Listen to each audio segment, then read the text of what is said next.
precisamente las profesoras Belén Zurbano y María Sánchez Ramos, que acaban de publicar junto a Aurora Edo una guía imprescindible sobre el tratamiento ético de la violencia de género en los medios. Y tomando asiento, si sois tan amables. Y junto a ella vamos a contar también con la experiencia de Reyes Moreno Pérez, que además de vicepresidenta de la demarcación de Cádiz del Colegio Profesional de Periodistas de Andalucía, es también redactora, hoy estoy aquí que no sé dónde ponerme, redactora de los servicios informativos de Canal Sur Televisión, con lo cual también nos va a aportar la visión de un medio público. Y Rafael Rodríguez Guerrero, que desde la Asociación de la Prensa de Sevilla, como presidente, pues conoce de primera mano las necesidades de los profesionales. ¿De acuerdo? Pues tomad asiento, si sois tan amables. Yo me voy a colocar aquí, más que nada, para que podáis o bien dirigiros a mí o al público, pero no estoy yo ahí en modo... ¿De acuerdo? Bueno, muchas gracias también a todos por vuestra participación, colaboración y trabajo. Estamos entre colegas, lo cual me asusta casi más que antes, que ya estaba yo condicionada. Pero bueno, si os parece bien, como además... por vuestra actividad y trabajo quizá da lugar a preguntas más concretas, me gustaría hacer una primera ronda breve para que así todos tengáis oportunidad de expresar vuestra opinión al respecto, y ya después pues vamos hilando preguntas más, ¿de acuerdo?, más concretas. ¿Realmente los medios de comunicación tienen el poder y la influencia a la hora de moldear la percepción social sobre la violencia de género? ¿O simplemente somos meros transmisores y tampoco no tenemos más responsabilidad que la de contar las cosas tal cual son y bien? Lo abro ahí como primero, y ya de paso, si la respuesta es afirmativa, ¿no?, pues entonces, ¿qué se está haciendo mal o en positivo? ¿En qué podemos mejorar? ¿Os parece bien que hagamos esa primera ronda breve? Muchas gracias. Pues ya, eso aleatorio, lo dejo a vuestro criterio. ¿Empezamos por allí, si queréis? Empezamos por... buenas tardes a todos y a todas, y muchísimas gracias por acompañarnos en la jornada de hoy. Nosotras estamos aquí en calidad de docentes, investigadoras, divulgadoras. Entonces, en ese caso, indispensablemente sí sostenemos que los medios de comunicación son agentes, son poderosas palancas de cambio y nos brindan herramientas para entender nuestra sociedad, para nombrar los problemas que nos ocupan y que nos preocupan. Y desde los últimos 20 años, en el marco de las violencias machistas, los medios han jugado un papel crucial a la hora de poder nombrarlas, poder identificarlas y poder entenderlas en su complejidad. Perfecto. Sí, yo coincido plenamente con María, porque justo acabamos de escribir exactamente eso. Y puntualizaría que tenemos una gran labor en dos sentidos. La primera es definiendo la realidad. Como soy docente, siempre pongo los mismos ejemplos. Si no hemos estado nunca en Kiev y cerramos los ojos y decimos Kiev, a todas las personas se nos vienen determinadas imágenes mentales. Como no hemos estado, ese conocimiento de la realidad viene de un agente de intermediación. La primera influencia que tenemos es sobre el propio concepto social que tenemos de las violencias, y el segundo, y lo hemos debatido hace relativamente poco con los compañeros y compañeras que nos han precedido aquí, es sobre los efectos que tiene. ¿Qué piensan las víctimas? ¿Qué piensan los agresores? ¿Qué piensa la sociedad? Sobre efectos concretos, tanto a corto como a medio plazo, tanto en lo cognitivo como en lo sensitivo. Tenemos dos síes rotundos. Rafael. Buenas tardes a todos y a todas. Y aunque estemos en familia, yo creo que es una muy buena iniciativa el poder hacer una jornada de este tipo, porque además nos ponemos caras y no podemos intercambiar opiniones, en este caso fuerzas y cuerpos de seguridad del Estado, con la Administración y con el mundo de la comunicación, que es fundamental, en el que pensamos, el cómo actuamos y el que nos podamos conocer. Evidentemente, los medios de comunicación tenemos una importancia tremenda en el tema de la violencia de género, como en muchísimos otros temas, es decir, en todo lo que es el tema de la sociedad. Lo que pasa es que tenemos hoy en día muchísimas dificultades. Tenemos una responsabilidad enorme de contarlo todo bien, con rigor, con profesionalidad y demás, pero tenemos un mundo que, eso lo podemos analizar ahora mismo, la situación que estamos viviendo dentro y fuera de los medios de comunicación, que pues la mayoría de las veces lo hacemos mal, otras veces nos obligan a que lo hagamos mal, tenemos la situación que tenemos, que podemos hablar de cuál es el momento que estamos viviendo los medios de comunicación, porque es importante que también la otra parte contratante, en este caso, pues sepa la situación de UCI en la cual nos encontramos económica, laboralmente o éticamente, es decir, con el tema de la mentira, la desinformación y demás.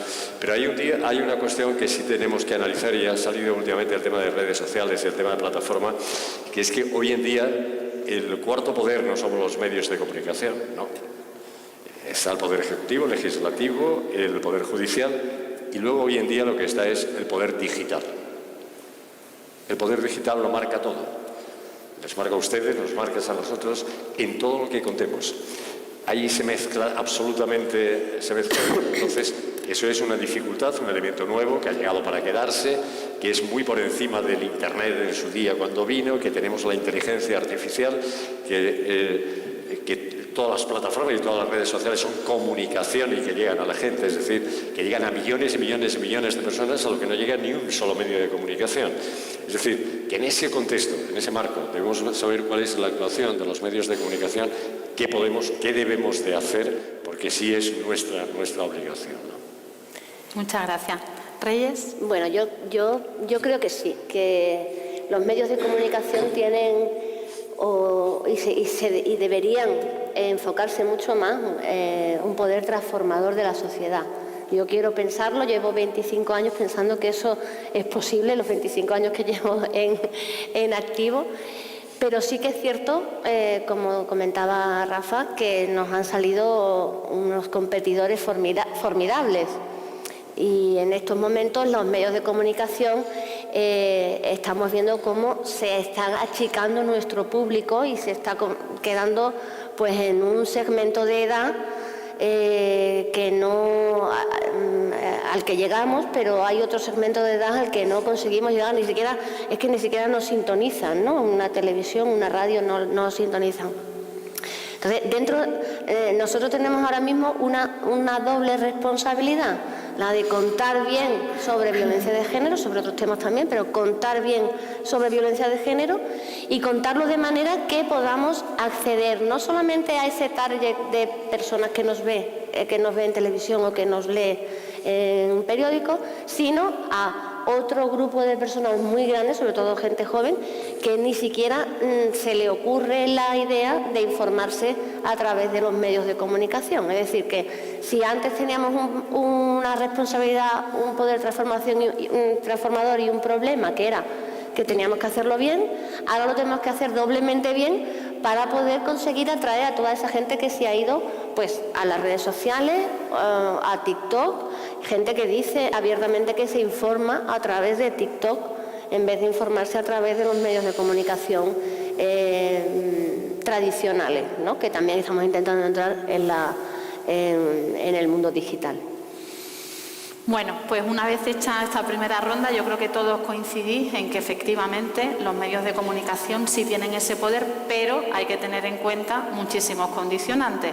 La propia precariedad, hablemoslo, que existe en los medios convencionales, condiciona, pero además ese poder digital que nos desborda absolutamente a todos. Lo digo como madre de un hijo adolescente. Nos desborda. Pero claro, ¿qué fue antes, el huevo o la gallina? Es decir, en algún momento hay que determinar qué se comunica y cómo se comunica para perseguir. A mí me gustaría que continuásemos con un sentido positivo, ¿no? Y no derrotista, porque la realidad, y también hace alusión María José antes a ello, es que se ha evolucionado mucho. En ese sentido, si me permitís, antes de continuar con este melón que yo creo que da de sí, a mí me gustaría preguntarles a Belén y María, porque han hecho un análisis, un estudio muy exhaustivo en su libro, esa evolución del tratamiento mediático desde el caso de Ana Orantes, que fue un punto de inflexión. ¿En qué se ha mejorado? ¿Qué aprendizaje se obtiene para poder seguir trabajando en ese sentido? Voy yo. En este caso me gusta que me preguntes especialmente por el feminicidio de Ana Orantes, porque justo Hoy, hace 27 años, que en la televisión pública andaluza, en Canal Sur, Ana rompió el silencio y ahora mismo nos encontramos en una cuarta ola en la que abanderamos el discurso de que el silencio se ha roto y de la vergüenza que va a cambiar de bando. En este sentido, creo que en los últimos 20 años hemos pasado de tener un problema social invisibilizado por completo a tener los nombres para referirnos a ellos: violencia de género, violencia machista, violencias contra las mujeres.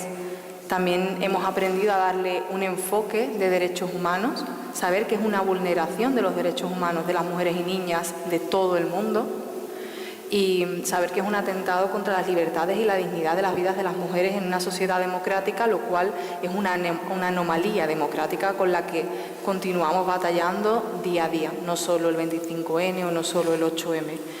Y en este sentido creo que hemos aprendido muchas herramientas que en el libro sintetizamos, prácticas que se pueden incorporar al desarrollo diario de la labor del periodista, sobre todo para poder enfocar bien la noticia, qué es lo noticiable y qué no lo es, cómo vas a denominar el problema, dónde lo vas a ubicar dentro de datos y estadísticas que den un sentido y una coherencia a tu discurso. Es decir, que hayamos aprendido que estamos en un compromiso social por la erradicación del problema de las violencias contra las mujeres, que además es un problema de salud pública. Y yo creo que en ese paradigma es donde remamos. Claro, la dificultad nos ha venido a nosotras cuando desde nuestra vocación de servicio público, tanto como docentes de una universidad pública como periodistas, nos toca operativizar esto, porque decirlo desde espacios de confort, como pueden ser un sitio de personas comprometidas, es relativamente sencillo. Pero en ningún caso las dos, estando formadas en periodismo, podemos ejercer de dedo acusador. Tenemos que entender por qué ocurre lo que ocurre y tiene mucho que ver con la precariedad. Cuando tú operativizas el enfoque de los derechos humanos y le dices a un compañero o una compañera, esto debe de hacerse así, tienes que plantear lo primero, y de ahí partimos nosotras, ¿por qué no lo está haciendo así? En casi ningún caso te encuentras con una confrontación ideológica a hacer un buen tratamiento de un caso de agresión machista. Te encuentras con otro tipo de problemas, muchas relacionadas con la precariedad, con los tiempos, con el entorno digital, con la falta de formación por parte del periodismo y de las empresas periodísticas y también de nuestras universidades. Y luego tenemos cuestiones más técnicas y más estratégicas en las que hemos dado pasos muy positivos, como son la relación con las fuentes que queremos que estén siempre en las noticias que elaboramos, que son fuerzas y cuerpos de seguridad que reman en nuestra dirección.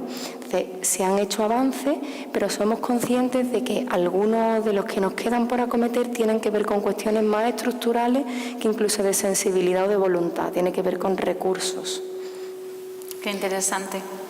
Yo allí, en el tema de la precariedad y en este intercambio de ideas que estamos haciendo, que estáis utilizando mucho la palabra precariedad y sobre todo digo a los que no son periodistas, el periodismo actualmente es la profesión que porcentualmente tiene más parados en España y porcentualmente es la que tiene más falsos autónomos en España. Lo digo para que el sistema de la precariedad y luego como sistema de negocios, el periodismo se está trabajando cuál es el modelo de negocio ideal, es decir, que no es. Y luego por otra parte está la cuestión de la ética, que el periodista nunca debe de mentir, pero generamos mentiras, desinformación y bulos a cantidad. Y meto ahí a todo tipo de medios y a todo tipo de periodistas, muchas veces derivado por la precariedad que se vive y porque se tiene que comer todos los días o por la situación y la presión del contexto igual. Que se ha avanzado muchísimo en los últimos años en violencia de género, en el tema de medios de comunicación, eso está claro, es rotundo, el avance es muy, muy importante. Se ha avanzado en el sistema de sensibilizar y de concienciar. Y hemos llegado a un punto, y a mí es lo que me aterra, y lo he comentado antes con algunos compañeros y compañeras, es que el tema de la violencia de género, el gran riesgo que corre en medios de comunicación y en la sociedad, es que lo estamos normalizando.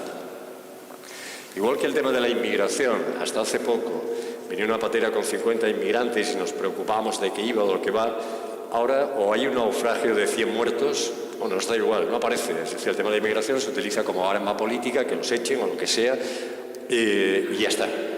Con el tema de la violencia de género, con la muerte de mujeres, creo que está ocurriendo igual.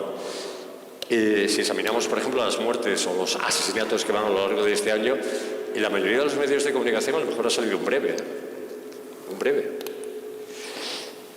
Y es un dato más, vamos, que son 40, que vamos con 43, que ha sido tal sitio.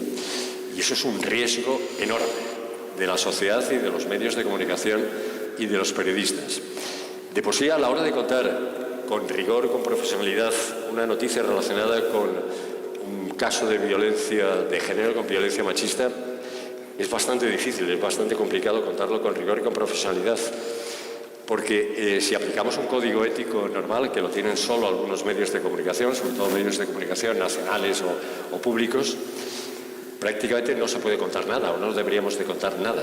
Las posibilidades de contar, porque no contamos ningún dato relacionado con la víctima, ni con el entorno de la víctima, no debemos de dar ni siquiera la calle donde se ha cometido, ni hablar con los vecinos, ni nacionalidad.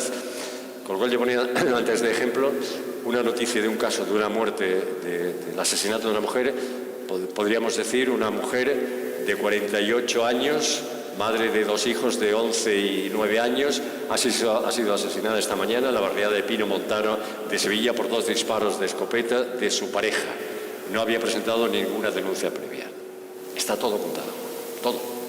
Imagínense para contar esa noticia en televisión, en una pieza, ¿con qué lo tapa? Antes, por ejemplo, decíais que, por ejemplo, era positivo, porque siempre el debate que hemos tenido si se contaban los suicidios o no se contaban, el caso de violencia doméstica, hasta dónde contamos o no contamos, siempre ha habido esa etapa que era positivo, en otros que era negativo. El caso de violencia doméstica, apuntabais, por ejemplo, que era positivo el hecho de que se viera la detención y el traslado de la persona detenida. Pero esa persona hay que taparla, es presunta. Si actuamos con profesionalidad y con rigor. Es que, por ejemplo, antes incluso, yo soy de los que digo, oye, la mujer ha muerto, una mujer no, ha sido asesinada, pero en pulcritud no está bien, porque ha podido ser un homicidio. Es decir, fijaros lo que es, estoy hilando fino, pero ha sido asesinado, evidentemente, pero ha sido un homicidio, asesinado. Pero en el caso del hombre, el hombre es el presunto. Cuando ha sido detenido, trasladado y demás.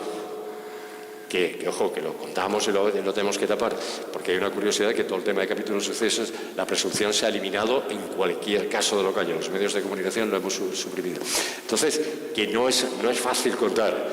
Sí es mucho más fácil trabajar en el lenguaje. Por ejemplo, en los medios de comunicación el lenguaje hay en algunas modalidades, por ejemplo, el deporte es un lenguaje machista.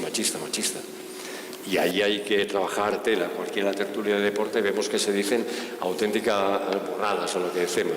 Y el tema de formación en nosotros es fundamental hacerlo. Desgraciadamente, ya digo, que hoy aquí estamos en familia y montones de cursos que organicemos con los compañeros no se forman, porque van en la vorágine que viven, con la manera que viven y no forman. Y es fundamental. Como es fundamental el aprendizaje, me estoy alargando con el tema, pero lo considero muy importante. Nosotros, por ejemplo, como labor de la Asociación de la Prensa, antes apuntabais la necesidad vosotros que ibais a donde llamaban a todo tipo de institutos, de colegios, para explicarlo. Es que es fundamental, pero desde el periodismo tenemos que hacer lo mismo. Nosotros tenemos en la Asociación de la Prensa de Sevilla y algunas asociaciones que también lo tienen, es el tema de la alfabetización mediática. Y ahí metemos la igualdad de esa noticia.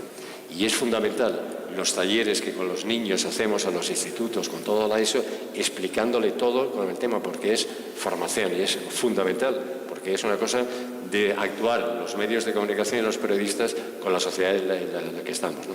Reflexiones sobre esta podemos hacer, ya digo, montones y estar hablando 2 días, pero es muy, muy importante el concienciar a la sociedad, concienciarnos a nosotros los periodistas en los medios de comunicación y la relación hasta dónde podemos llegar y hacer con todos los fuerzas y cuerpos de seguridad del Estado. Muchas gracias. Yo creo que los medios de comunicación tenemos que hacer una labor siempre de equilibrio entre dos tendencias opuestas que se pueden dar en el caso de informar sobre violencia de género, que es el caso que nos ocupa, ¿no?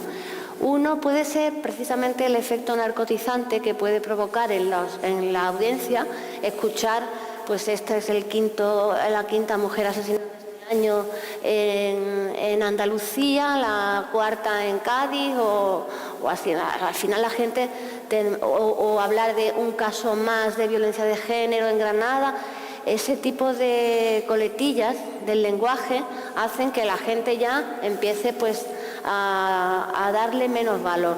Yo siempre soy de la opinión de que hay que decir que han sido asesinadas 1.287 personas desde 2003, mujeres desde 2003. Mucho mejor que ponernos a contar el número de casos anuales, porque las mujeres que mueren asesinadas no son números, son víctimas. Y las que consiguen sobrevivir no son víctimas, son supervivientes. Yo prefiero llamarlas supervivientes, la verdad. Bueno, entonces puede producirse ese efecto narcotizante y negacionista también, porque de tanto hablar del tema, hay gente que empieza a sentir rechazo, pero también se puede conseguir el efecto que habíamos hablado antes, el efecto de intentar llegar a transformar la percepción que tiene la sociedad de la violencia de género. Quiero mencionar una frase que dijo Miguel Lorente, ahora a ver si lo encuentro, ¿vale? Una frase que dijo Miguel Lorente, que fue delegado del Gobierno contra la violencia de género, que en nuestra sociedad no hay conciencia de la gravedad de la violencia de género. Y si no hay conciencia, pues no se puede actuar. Que no se cuestiona la violencia en sí, sino la cantidad de violencia. Si la violencia es de poca intensidad, no se considera un problema dentro de la relación de pareja. Ahí estamos los medios de comunicación siempre contando los casos más graves de asesinatos, es decir, el caso extremo. Pero no nos vamos a contar pues casos de supervivientes que han conseguido salir del círculo vicioso de la violencia de género. Muchas veces no contamos la condena. Es verdad lo que decían los compañeros de las fuerzas y medios de seguridad del Estado. Contamos que han detenido a un hombre por matar a la mujer, pero luego no contamos qué condena ha tenido. Porque claro, como el juicio se produce 2 años después del suceso, o del hecho, mejor que dicho que suceso, pues entonces ya parece que ya no es interesante, ya no interesa. Entonces, ese tipo de cosas sí que podemos nosotros hacer, el concienciar a la sociedad a través de contar esas historias en las que la gente puede despertar. Por ejemplo, y ya no quiero incidir, es que me vienen miles de ideas a la cabeza. Entonces, perdona que te interrumpa, sí, porque voy a hacer una pregunta que está perfectamente hilada con eso, y entonces ahora empezamos también, si quieres, por aquí la ronda y alimentas con más ideas. Yo quería comentar al respecto, ¿no?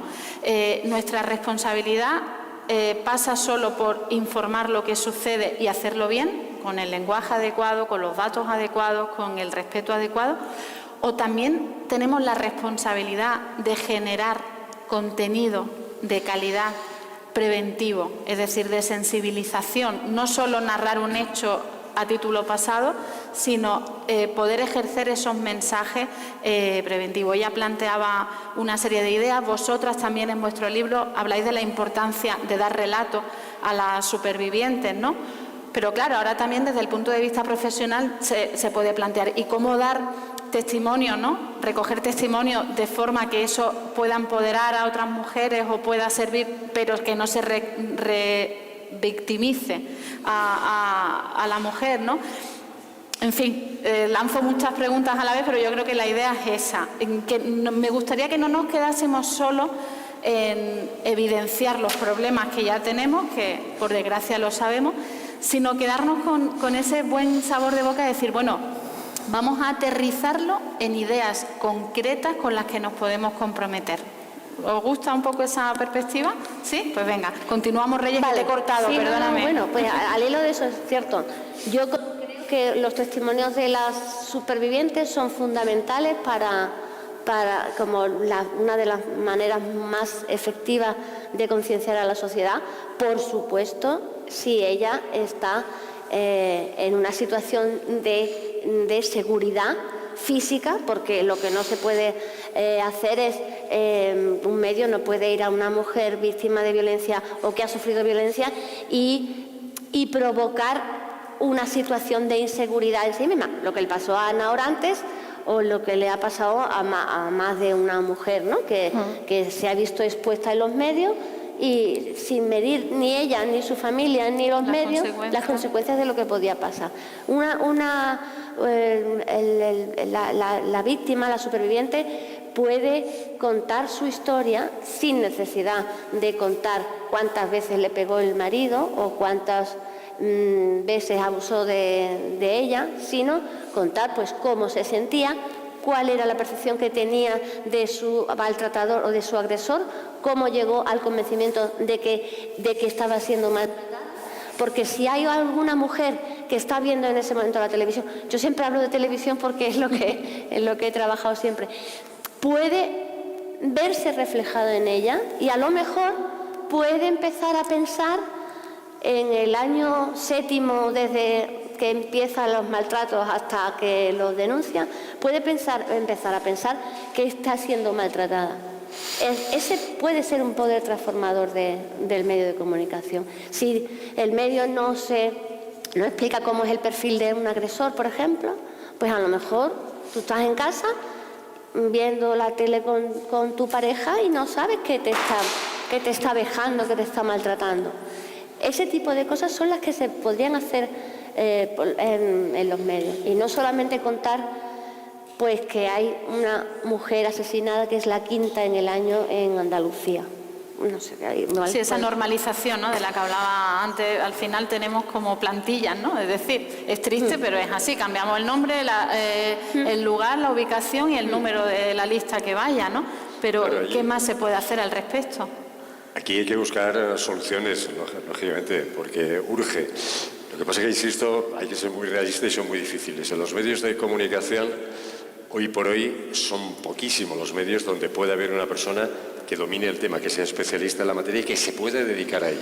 Aquí estoy viendo Mariló de Canal Sur Radio, que es experta en la materia, pero es una gota en el agua, y me imagino que pocas veces se podrá dedicar a esa materia porque tiene el día a día del trabajo cotidiano.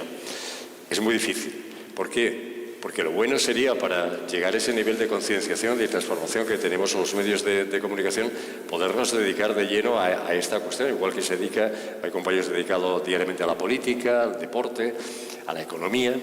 Pues hay cuestiones que necesitan ese tipo de atención. Porque contar una historia es que nos quedamos solo en el momento del día.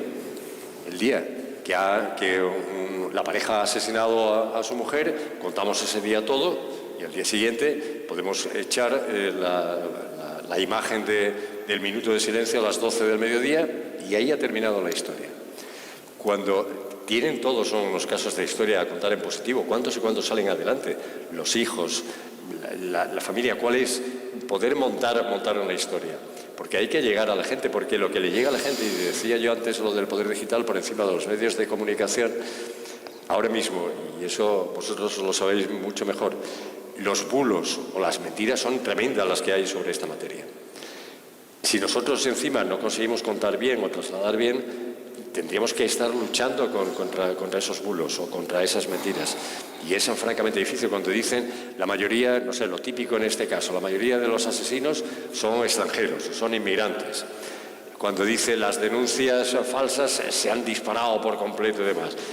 Hace poco la carrera del bulo era que, como la Unión Europea daba más dinero de subvención al país de turno que presentara mayor número de denuncias en materia de violencia de género, pues por eso en España se estaban disparando las denuncias falsas, no falsas, lógicamente decían las denuncias para que cobrara más dinero de subvención.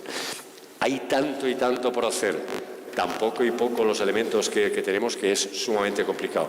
Pero es fundamental la formación, la conciencia de cada uno de nosotros, cada uno en la parte de la sociedad y el de los medios de comunicación, que por muy mal que estemos, por muy precario que estemos, tenemos que combatir y que luchar por esta cuestión, porque es una cuestión básica dentro de la sociedad.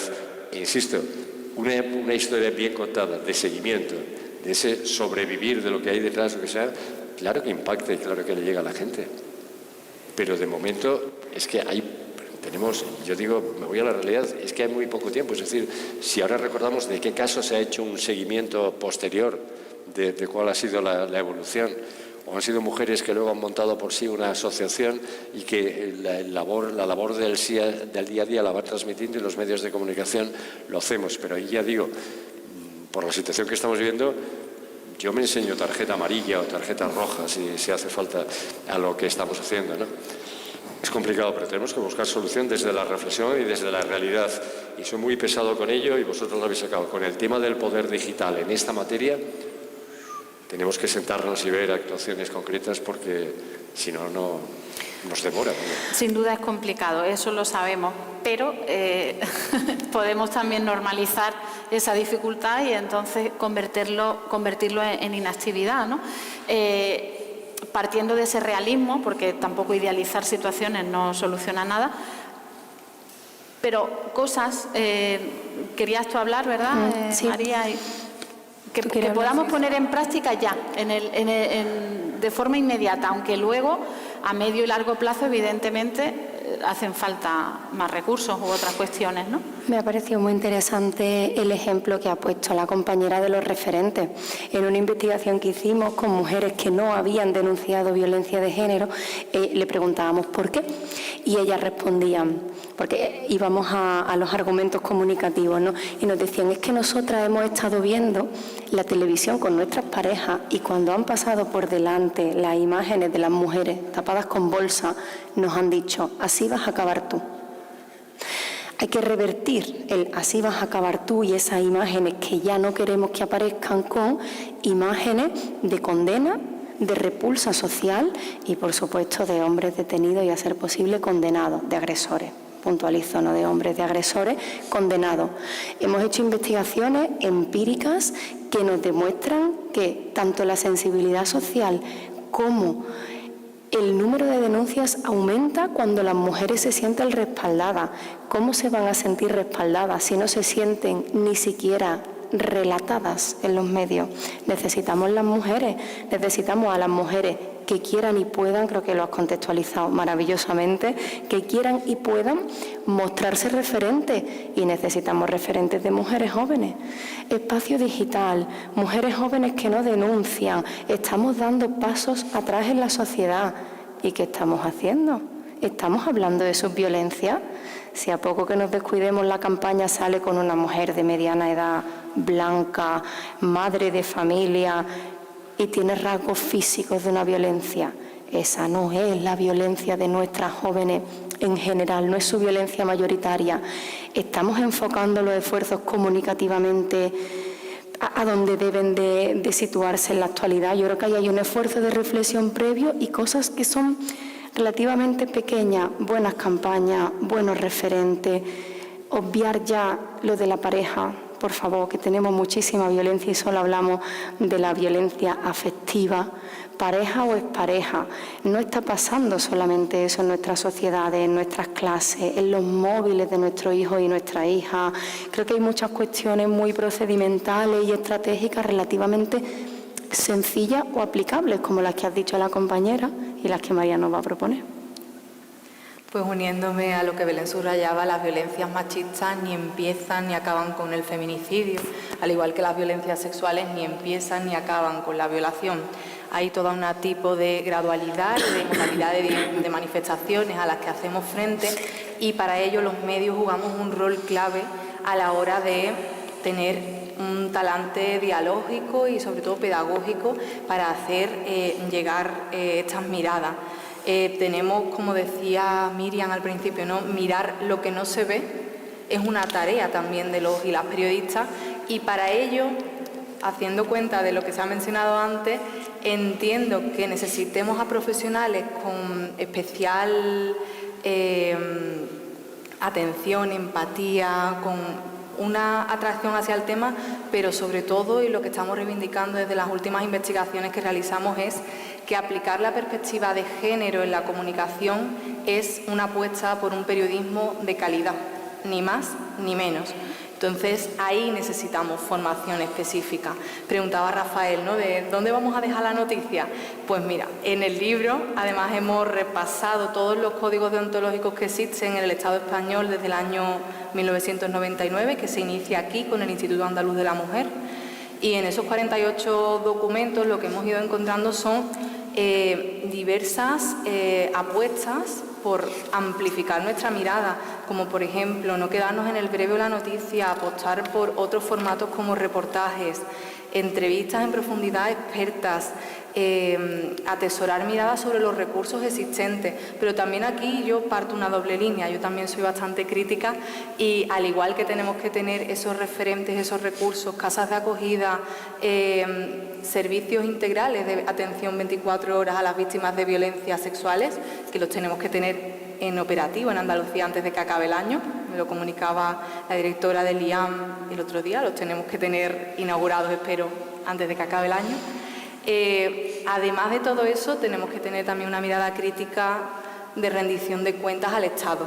Es decir, valorar todo tipo de iniciativas de fuerzas y cuerpos de seguridad del Estado, abrazar todo lo que se está haciendo en propositivo, pero también tener una mirada crítica para aquello allá donde no llegamos, donde no copamos.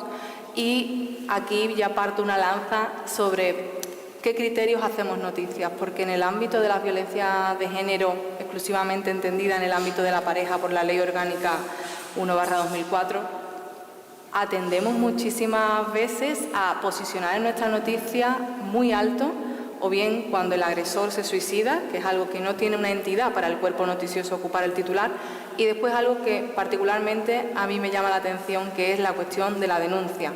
Entendemos la necesidad de promover una actitud proclive en lo social hacia la denuncia de las violencias machistas por parte de todos y todas, pero desde luego cuando utilizamos la frase de no denuncio, yo ahí sí que parto por esa mirada de contexto y de que en ningún caso sea una comunicación culpabilizadora para las víctimas o supervivientes que bastante tienen con padecer su violencia y a las que no podemos exigirles un carácter heroico. Reconocemos, por supuesto, la valentía de mujeres como Ana Orantes, de Giselle Pelicot, pero es que no me parece injusto tener que exigir ese heroicismo, ¿no?, para las mujeres violentadas. Un inciso, por supuesto. Cuando ha mencionado lo del suicidio del agresor, normalmente o casi nunca esa información se refiere al resultado final de ese suicidio, y es que la mujer no va a tener justicia, no va a haber justicia para la víctima. Cuando el hombre se suicida después de haber cometido el delito, esa mujer ya no tendrá justicia, y eso a mí me parece que es importante señalarlo, y nunca, casi nunca, en un medio de comunicación se dice el agresor se suicidó, su víctima no va a haber justicia para la víctima. Eso es por un lado. Y luego, por otro lado, el tema, cuando hablabas de culpabilizar a la víctima de no haber denunciado, el si te pega, vete, porque no te has ido cuando te ha levantado la mano. Ese tipo de mensajes, por desgracia, se siguen ofreciendo en los medios de comunicación. No exactamente en medios informativos, sino en medios pseudoinformativos, en los magazines de infoentretenimiento, en los que debería estar proscrita la información sobre violencia de género, pero que continúa siendo uno de los temas estrella, la violencia de género y las violencias sexuales, en esos programas de infoentretenimiento que no son informativos y que lo único que buscan es el morbo y el sensacionalismo. Y ahí yo he llegado a ver, he estudiado mucho sobre el tema y he llegado a escuchar ese tipo de comentarios. ¿Y por qué no se fue si le estaba pegando? Si tenía, ¿por qué no ha denunciado? Es simplificar tanto el problema que al final la que está en su casa sufriéndolo dice, yo me voy a quedar en mi casa y no lo voy a hacer. Por ahí no paso. Pues mira, ahí tenemos, pues hemos sacado una batería de ideas muy, muy concreta. En cualquier caso, animo a que podáis leer la guía elaborada por ellas y el libro, porque también se dan incluso una especie de auto-checking o de examen para ver qué se está haciendo mal o qué se puede mejorar. Sí, y lo hacemos con un sentido. Siempre este ejercicio lo hacemos en clase. El diario público, que ya no está impreso, pero que nació con una voluntad impresa, no era un diario que podías tocar, fue el primer diario, bueno, el primer medio de comunicación que cuando nace ya se dotaba de un código de buenas prácticas, era un decálogo, 10 puntos, para cuando sus profesionales tuviesen que abordar la violencia de género, el primero en España. Una de las recomendaciones que hacían era que se hiciera un seguimiento de los casos y se informase de las condenas. Pues hay una pieza que se llamó 11 crímenes con castigo, que era el resultado de aplicar ese principio. Y lo hicieron tan horrorosamente mal, que nosotras nos vimos en la necesidad de hacer una guía, porque no solo es suficiente la sensibilidad, voy a dar seguimiento, voy a informar de las condenas, de qué manera lo hizo la persona que lo hizo con su mejor intención.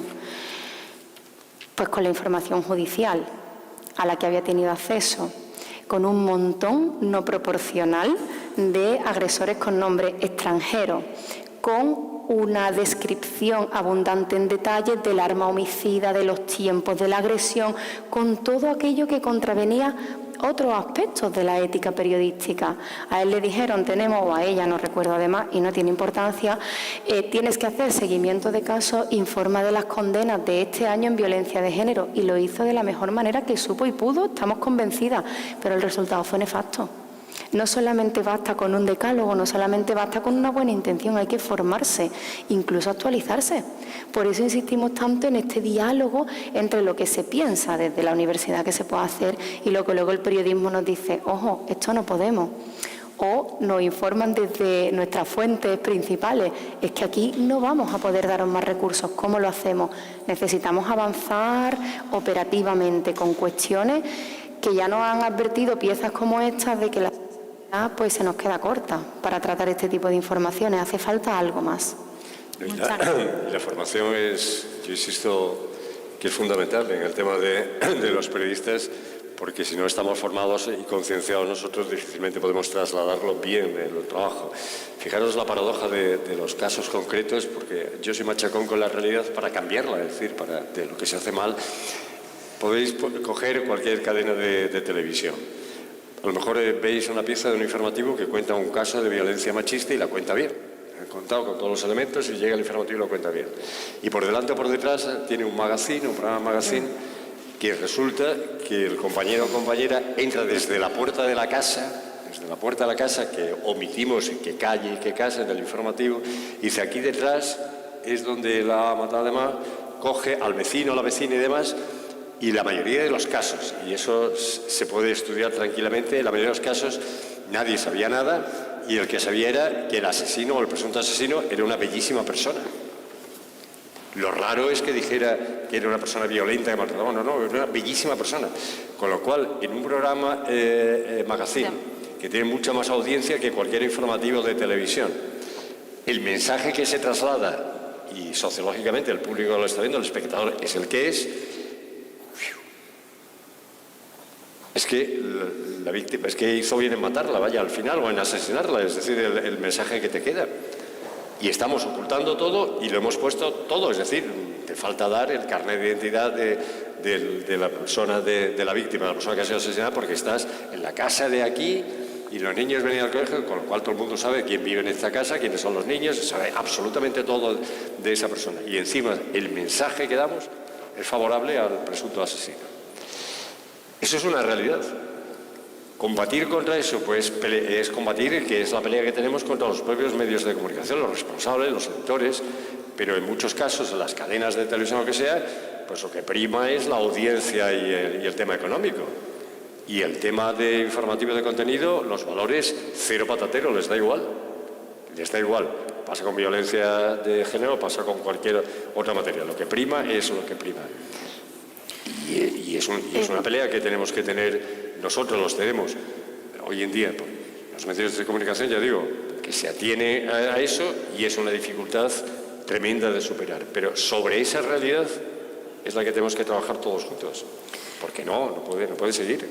Además, ya digo que se normaliza el tema y pasa un día, pasa otro día, pasa otro día. Vosotros desde vuestra orilla veis un tema, nosotros desde la nuestra vemos la que vemos y estamos ahí, pero o actuamos o nos devoran, ¿eh? En relación a lo que comentabas, y por mi parte, si os parece bien, es la última pregunta que voy a lanzar, porque creo que son ellos quienes deben también de preguntar, pero me parece interesante esto, por lo que tú comentas. Se es menos periodista si no se comunica o se tiene menos responsabilidad si no se comunica en un medio tradicional. Nos relajamos cuando se lanza un mensaje a través de redes sociales o a través de un medio digital, o que no es radio, televisión o prensa, ¿no?, que era lo que tenemos nosotros como medio de comunicación, y lo demás no son medios. Al final, el mensaje se emite igual. ¿Cómo podemos adaptarnos al canal? Para, además, tú decías, tenemos un reto, llegar a los jóvenes. Los jóvenes no salen de TikTok.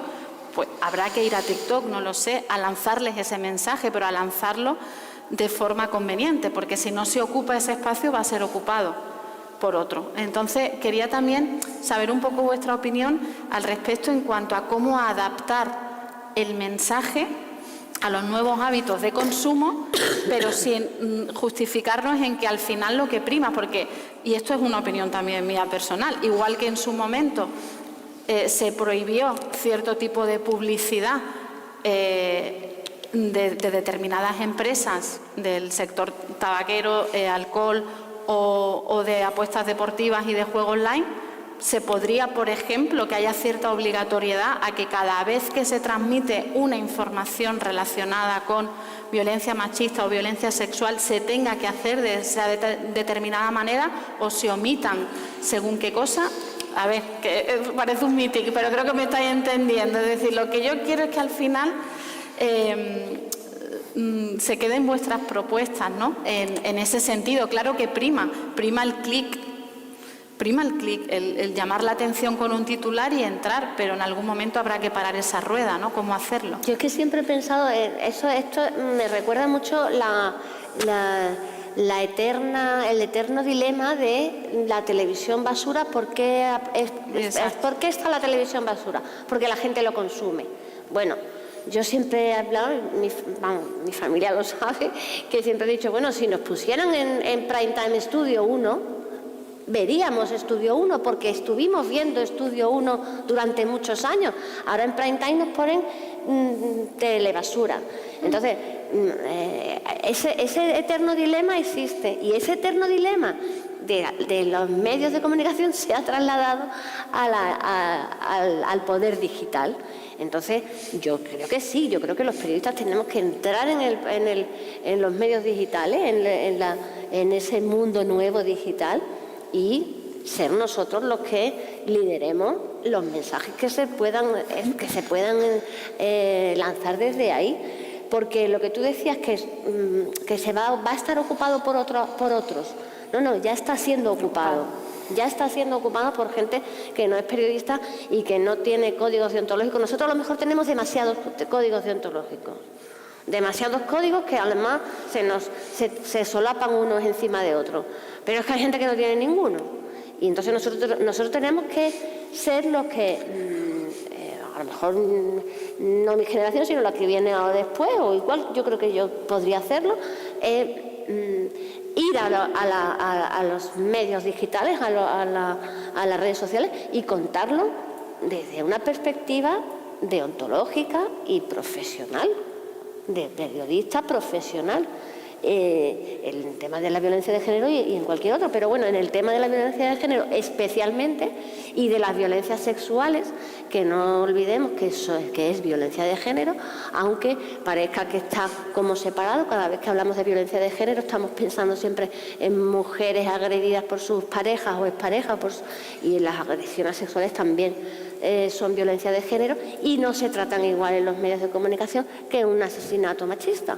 Se sigue tratando más como suceso puntual, individual, y si la persona o el agresor o la víctima son conocidos, pues se trata de otra manera, y eso se suele asociar además a espacios de ocio, lúdicos, donde también ahí se está haciendo la estigmatización. Estoy abriendo otro melón. Sí, sí. Perdón. Y ahí los medios de comunicación, Perdón. para sobrevivir los medios de comunicación, se tiene que adaptar todo a los nuevos tiempos, a los tiempos presentes y al futuro. Nos tenemos que olvidar de los medios convencionales. Esto dice el periódico en papel está a punto de desaparecer y le queda lo que le queda, ¿no? Con el tema, porque va todo lo digital. Pero la comunicación, lo que es la información pura, y en el caso de violencia de género, tiene que adaptarse a los nuevos soportes. A los nuevos soportes de comunicación que hay, ahí es donde tenemos que estar. Por ejemplo, para llegar a la gente joven, que es de cara a concienciar además, pues casi todos los medios de comunicación, no solo las emisoras, las cadenas de radio, sino también todos los periódicos han optado por la modalidad del podcast. El podcast lo están consumiendo la gente joven y demás, y entonces están teniendo periódicos de prensa escrita que tienen edición en papel o son solo digitales desde el primer momento, pues con los podcasts están triunfando. Las cadenas de radio están haciendo lo mismo con el podcast. Los periódicos tradicionales están haciendo el podcast con audio, pero están haciendo vídeos también y pueden hacer bien la noticia, bien documentada y bien hecha a propósito de este tema. Como filosofía o como cuestión editorial, es que tomemos conciencia, pero desde arriba con lo que hay. Es decir, por ejemplo, una cadena, y sobre todo desde los medios públicos. Yo aquí la labor distingo de públicos y privados, deberíamos de ser todos iguales, pero el privado, el dueño es el dueño, o los dueños son los dueños, y dice yo pongo el dinero y algo. Pero en los medios públicos la labor es tremenda la que pueden hacer.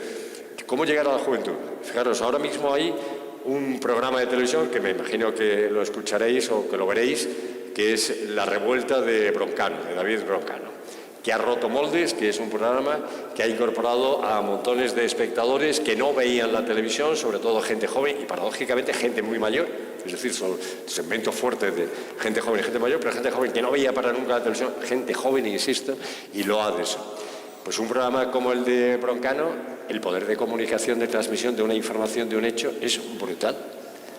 Y coge temas desde una televisión pública, y a lo mejor con el tema de la vivienda da la coña bastante como tiene que ser el tema de la vivienda, de la defensa, la Constitución, no sé qué. Si Broncano, lo pongo de ejemplo, cualquier cosa, ahí te habla con el tema de la violencia machista y te lanza informativamente, te lanza tal mensaje, el poder es espectacular. Por eso digo que hay que pensar, imaginar, y con los soportes del tiempo hay que llegar.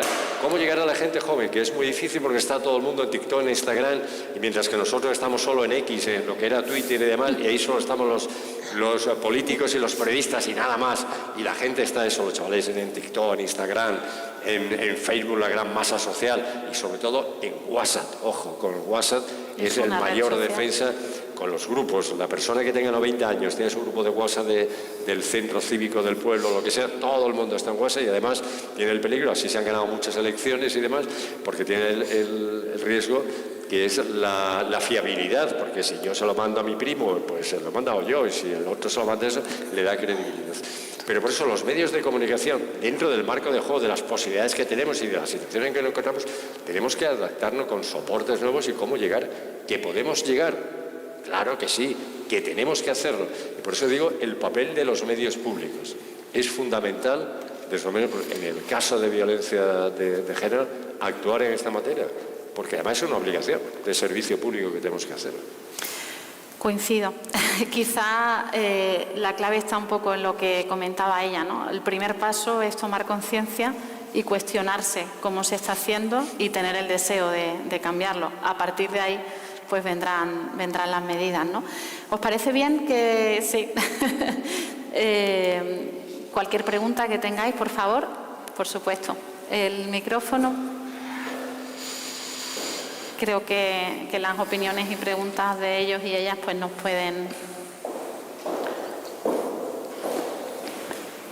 Hola, ¿qué tal? Hola. Muchísimas gracias, muy interesante todos los planteamientos que se están haciendo desde ahí del estrado. Y por referencia de Rafael, efectivamente yo trabajo en Canal Sur, llevo ya que hace muchos años hice un máster en la Universidad de Sevilla sobre igualdad y luego también otro máster en la UNED cuando empezaban los másteres online, fue de los primeros sobre cultura, violencia de género y medios de comunicación. A mí esta formación me ha servido para mucho, sobre todo para comprender el mundo, pero es cierto que esta formación no está al mismo nivel que otras formaciones que puedan tener otros compañeros. Es decir, la formación en género, la formación en igualdad, se podría llamar, aunque suene así, puede parecer un poco machista, es una María, como en el colegio y las asignaturas, eso es así. Entonces, la voz o la autoría que se le da a otras personas que están especializadas en otros temas nunca la he tenido yo, por ejemplo. Es muy difícil. Eso para empezar, ¿no? Luego también está muy bien que los periodistas de base, como en mi caso, estemos formados, pero si por arriba no hay formación, ¿ahí ya qué haces? Si el editor, si el director, si el coordinador, ya ahí te encuentras con un muro de hormigón, ahí ya no puedes hacer nada, porque ya tu voz, ni tu planteamiento, o decir este caso yo creo que debería de darse, si no lo ven, ellos no, eso es muy complicado, ahí entonces ya te quedas atada de pies y manos, por ejemplo. Luego, por ejemplo, también quería comentar lo que ha dicho Reyes, lo de dar voz, bueno, lo que ha dicho las compañeras, dar voz a las supervivientes, ¿no? Enfocar ese tema. Eso está muy bien y se hace, pero se hace siempre en torno al 25 de noviembre. El resto del año ya eso se olvida. Como las campañas. O sea, no hay campaña, debería haber campañas en los medios de comunicación, al menos los públicos, y si no, en los privados pagarlos, para que hubiera campañas de concienciación todo el año y todos los días. Claro, si tú lo concentras nada más que en esos días, ya luego todo se diluye. Entonces ya es que no se pierde ese hilo que hay, que yo creo que sí que funciona, y luego el resto del año, si no hay, pues no hay. Y luego también quería comentar otra cosa que ha dicho Rafael, lo de cómo se cuenta, qué datos se dan. Yo entiendo que hay que ser muy escrupuloso y con la presunción de inocencia y tal, pero yo siempre hago la misma comparativa, y me ha costado incluso discusiones de alto grado cuando he estado en reuniones y he dicho, es que hay que decir que son asesinatos, porque cuando ETA mataba, abríamos los periódicos a 5 columnas y se ponía ETA asesinado, y a mí en una reunión de trabajo me ha llegado a decir un abogado de la empresa que eso no se hacía. Y entonces he tenido que recuperar portadas de cuando ETA mataba y mandarle 20 portadas. Y le digo, ¿entonces esto qué es? Ahí no había presunción de inocencia. Que está bien, que hay que guardarla, pero igual hay que repensar todo esto. Porque ¿por qué para unos asesinatos eso no se cuestionaba? Jamás se cuestionó. Jamás se cuestionaba poner la foto, esta búsqueda y captura, ahí estaba la foto del terrorista. Pero en estos casos, ya tenemos más cuidado. Que hay que tenerlo, pero no sé, yo creo que había que darle una repensada. Y bueno, también quería, cuando he comentado lo de que los jefes, las personas que están por encima tuya, quiero poner algunos ejemplos, ¿no? Por ejemplo, cuando murió el pequeño Cristian en Linares la semana pasada, cuando lo mató el padrastro, un informativo comenzaba a las 8 de la mañana explicando lo que era la violencia de género, la violencia vicaria, y decía, es la violencia que se ejerce, literal, la violencia que se ejerce sobre la madre para hacer daño a los hijos. Eso es el comienzo del informativo. Eso no sabe lo que es violencia. Un editor diciendo. O luego, por ejemplo, hoy ha salido el testimonio del hijo de Juana Rivas. En ese mismo informativo no se ha hablado del tema, no se ha hecho ninguna referencia. Cuando hay un testimonio de vídeo que no se le ve la cara al joven, porque menos mal que no se le ve, ¿Quién? lo ha hecho lo mejor que puede hacer, pero el testimonio de ese minuto y medio hablando de ese chico te pone el vello de punta. Ahora ya tengo 18 años, voy a contar lo que yo he pasado y lo que está pasando mi hermano en Italia, ¿no? Entonces, si esas cosas no se cuentan, y todo lo que dimos con Juana Rivas, que yo tengo aquí un titular, que lo voy a contar y ya termino, estoy acaparando mucho. Titular: Juana Rivas, la gran manipuladora, la heroína fallida desenmascarada por la justicia italiana. Es un titular de un periódico, del Español en concreto, que lo tengo aquí. Entonces, que no sé, es que hay tantos que podemos hablar y analizar, pero hay un problema de base, y el problema de base que yo creo que es la conciencia que cada persona tiene que tener, que hay mucha formación, yo lo comentaba con los compañeros de los medios, de los cuerpos y fuerzas de seguridad del Estado, pero ¿dónde queda luego en la conciencia de cada uno? está bien. La formación que cada uno tiene que... Entonces, o se cree en esto o no se cree. Y si no se cree, y ya vemos que hay mucha gente que no cree. Entonces, contra eso, ¿cómo se puede luchar? Por favor. Sí, yo al hilo de la reflexión que ha hecho la compañera, diría que nosotras es que apostamos por una formación obligatoria dentro de las redacciones, no por una formación ni voluntaria, ni universitaria, ni muchísimo menos. Igual que para ser periodista hoy te exigen el graduado en periodismo en términos generales, que fuese una obligación de los medios. Porque la reflexión que hacíamos antes de si hay un consenso sobre la propia organización periodística o no, Miguel Lorente ya lo intentó en su momento. Y el periodismo reaccionó muy negativamente porque creemos que somos, y sobre todo que sois las personas que estoy en activo, competentes para decidir si va a titular o no, si abre, si... Entonces hay un conflicto que se vivió, creo, dentro de la profesión como un intento de injerencia y no era el momento de decir, como en el efecto llamada que no existe, no lo pongamos, no vaya a haber más. Ahí, bueno, yo creo que la profesión se cuadró y yo la verdad que lo respaldo. Pero sí es verdad que hemos llegado ya a reflexiones éticas que van hacia una corregulación real, no una autorregulación, que es lo que hemos vivido hasta el momento, que es nada. No podemos plantearnos tanto la presunción de inocencia, el presunto agresor de la presunta víctima, conviviendo con titulares como el de Juana Rivas que nos has comentado. Cuando nosotros hablamos de formación nos referimos a formación obligatoria para el desempeño de cualquier actividad periodística comprometida. Al hilo de eso, ¿puedo contar un caso muy cortito, de autorregulación periodística que se produjo en el espacio de una hora? Pero tal cual os lo cuento. Eso fue en enero de 2023. Asesinan a una mujer en el puerto de Santa María. Eso también es un pequeño tirón de oreja a los gabinetes de comunicación de las policías nacionales y de la Guardia Civil, que también tienen su parte de responsabilidad. En este caso, yo no sé otro, pero en este caso, ¿no? Y resulta que a una mujer, su pareja la mata en Valdelagrana, en el puerto de Santa María, y escapa del lugar de los hechos y al final lo detienen pues como a 2 o 3 kilómetros de donde había matado a la mujer. Y en el WhatsApp que envía a la Policía Nacional, hablando del flash informativo de han detenido a este hombre, la Policía Nacional dice que lo detuvieron mientras él gritaba: he matado al amor de mi vida.